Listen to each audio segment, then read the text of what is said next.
Happy July 8th. This is Bold Tide, another wonderful day practice trading on Gobi. We're trading perpetuals, a crypto future instrument. This is virtual cash. It's not real money. Always practice first. You can download this at hellogobi.com. We're up $143 since yesterday. This has been a good day.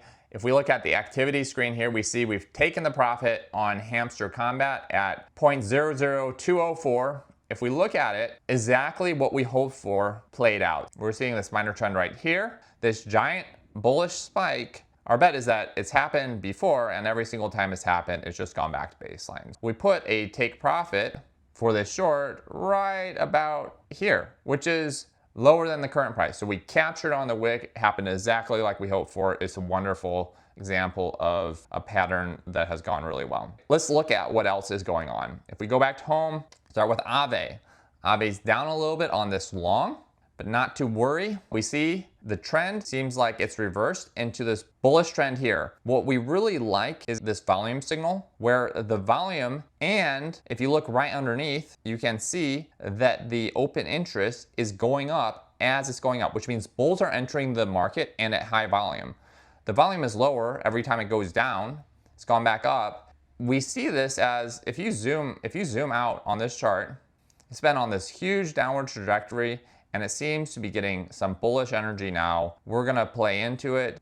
We entered right around here. It's been hanging out in something that looks like it could be a bullish flag. It's hard to tell, but if this continues, we should see this go up to continued higher highs. We'll see. We set our stop loss pretty generously. I think we can bring that up now. If it goes below about $80, our prediction was wrong. That means the trend has turned, but if we're lucky, there's maybe 60% chance that it'll keep going up and it'll go up to a higher high, which probably corresponds to around $115 where it last hit resistance. So why don't we move up the stop loss to 80 bucks and then move our take profit to 114. That's about a 1-to-1 ratio, but I think with this pattern emerging, there's a little bit more confidence in it. So let's do that, 80 and 114. Move the stop loss to 80 bucks. There we go. And take profit to 114. Save exits. When you look at our potential loss, it's about 40 bucks. So we can actually double this position. So right now we're in a margin of 25 bucks, value of 228. If we add to this position, we're adding small amounts because we're trying to keep to the 1% rule. There we go. Our stop loss is a loss of $110. Actually, this is around 2.5 to 1. Decent ratio, but I think with that flag pattern, there's a bit of confidence here. I feel pretty good about it still. If we look at Bitcoin Cash, we have this short. Right now it's paying off. Let's check the chart.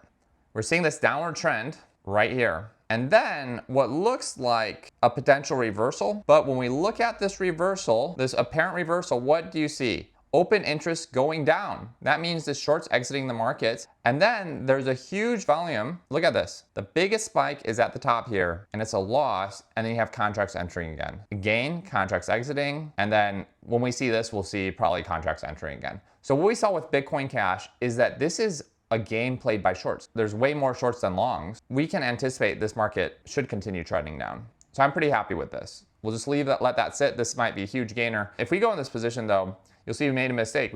We did not set a take profit. When you look at Hamster, if we had not had the take profit, we would have missed that wick and gained less. So let's take a look here. What should our take profit be? If we look at this chart, the last fall was pretty substantial. It was around 250 bucks. We can't drop another 250 bucks. But if we look before that, the last drop before that was what? 120 bucks. So let's go with that. So what's $120 lower than where we are now? 244, it'd be around 125. Let's just put a take profit at 125, just in case it wicks down there. We'll make the money. So this is a fantastic ratio. This would be an outstanding response. Bitcoin, beautiful. We're seeing this downward trend emerge. Look right here and also right here. The rule is the trend continues until we see a reason to believe the trend has reversed. And right now we don't see it, and we see that it's gone down from here to about here. And what we've done is just really simple. We've looked at the difference between here and here, and we've estimated where it falls to come up with the take profit. This is going to be a huge win if it hits. What else do we have? Zero and a loss. Similar story here. Similar trend, everything. I feel confident we can leave it where it is. And then crude. Crude yesterday, if you remember, we had some interesting news where it seemed like tensions in Iran were heating up again. And so you had this positive spike on price. However, over the last few months, it's just been a downward trend. If it doesn't hop over around this last resistance point, we are pretty affirmed in believing that this trend will continue. How low will it go? Hard to say. But we got in at a good price where there's this upswing. Now, we should at least put a stake in the ground of where we anticipate this might go. So let's just do the same thing. Let's look at where it fell from the last. It's 73, 68. That's $5. Let's go down another $5 to 63. Okay, so we're gonna put our take profit at 63 here. Okay, that's not a great ratio, but we're trusting it for now. We had to have a pretty high stop loss because these wicks are pretty heavy. In fact, I was looking at bottom, but if we look at the bottom of the wick, 67, and we subtract $5 from that, we actually get to 62. I'd say let's go down to 62 with our take profit because I think it could wick down there, and the point of a take profit is to catch the wick. So let's do that and hope it hits. It's a slightly better ratio, but not like the ratios we like to see. I looked at the markets today. There's nothing calling me to jump into. So we're gonna hold today. Let's look at the news first. Iran ceasefire over, oil surges, we saw that already. Federal Reserve, okay. Just saying inflation is still pretty high. Unemployment has shown signs of stabilizing. This is not really promising. Seems like Nvidia will be able to export to China, H200 chips. I just don't see anything here other than the oil bit, which we talked about yesterday, that making me think any different of the market right now. Other than what we're in, I am happy about what we're in right now, but I don't want to jump into anything else. We're up almost $200 from yesterday. I think this is good, especially at our investment levels, and we'll come back tomorrow. Thanks for trading with us.